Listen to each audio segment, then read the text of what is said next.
If you believe you received a violation notice in error, you can dispute it through our online process. Visit sbexpresslanes.com and select Resolve Violation, or hover over Ways to Pay and click on Resolve Violation. Next, click on the blue Resolve Violation button. You'll first be directed to the SB Express Lanes privacy policy. After reviewing the policy, check the box to accept and press Continue. This will redirect you to the Toll Roads website, our account and payment processing partner. Enter your reference and violation numbers or log into your account dashboard. At the top left, click on Dispute Violations and select the violations you wish to contest and click on Next Explanation. Enter a detailed explanation for why you believe the violation was issued in error.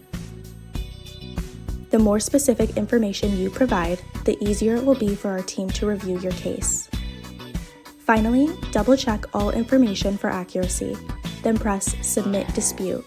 Your case will be reviewed and an investigation will be conducted to reach a resolution. Following these steps will ensure a smooth experience on the SB Express Lanes.